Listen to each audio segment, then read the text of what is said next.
So like God calls you to do something and you don't know what's going to happen in between points A and Z and how that's going to happen. God's got it.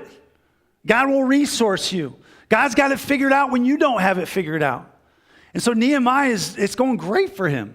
But remember what I said at the beginning of the message. Whenever God calls you to a significant work, you can expect opposition. And opposition comes to Nehemiah in the form of three guys. Their names are Sanballat, Tobiah, and Geshem. The bad guys, the Brutuses of this story, okay? And you'll see how they do everything in their power to get Nehemiah to come down from his wall. In Nehemiah chapter 6, verse 1 through 3, this is what it says. It says, now when Sanballat and Tobiah and Geshem and the Arab, the rest of our enemies, heard that I had built the wall, they heard that Nehemiah built the wall, and that there was no breach left in it, although up until that time I had not set the doors and the gates. Sanballat and Geshem sent to me, saying, come, let us meet together at Hakkephirim, which I did have to do a pronunciation lookup for that. That's how it sounded out. Hakkephirim, okay, say it real quick. This is where they meet, in the plain of oh no. Really? Like if there were any like red flags going off in Nehemiah's head, you should never go to the place of oh no, okay? It's a good pastor joke. But Nehemiah says they intended to do me harm. So he recognizes these are not the good guys, they're the bad guys. They intended to do me harm. And then it says this, and I sent messengers to them saying these words, I am doing a great work and I cannot come down. Let those words sink in. I'm doing a great work and I cannot come down. Why should the work stop while I leave it and come down to you? If you know the story, if you keep reading in chapter 6, these guys come back to Nehemiah and say the exact same thing 4 times. The enemy is persistent. Opposition is persistent. And you can expect whenever you get closer, he's getting closer to finishing this thing. Whenever you get closer to the significant work that God has called you to do, opposition will come again and again and again and again. And Nehemiah, it was real for him. It was real. So this is what you got to, don't miss this. Whenever God calls you to a significant work, a wall to work, your response when the enemy comes to oppose that, and it can come in many forms, distraction, lack of resources. It can come in your own soul, like, woe is me.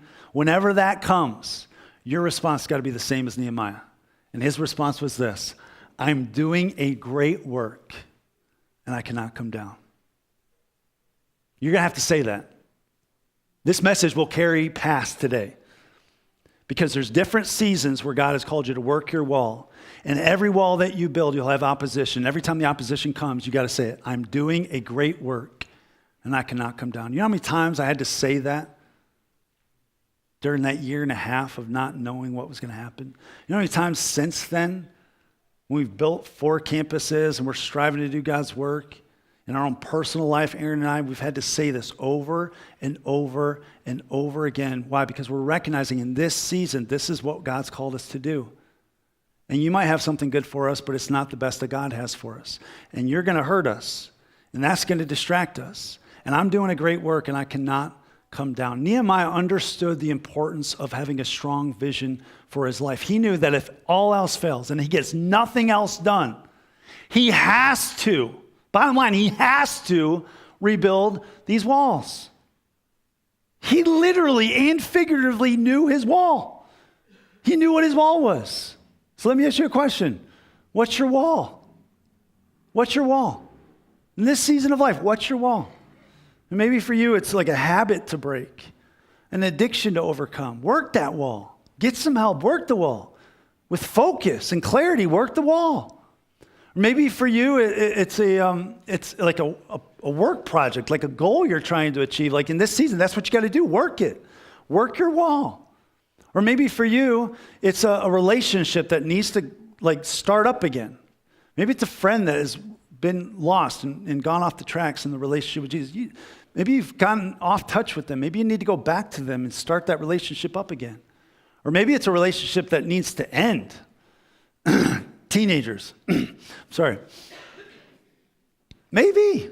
Like if it's not God honoring, It's probably not just teenagers either.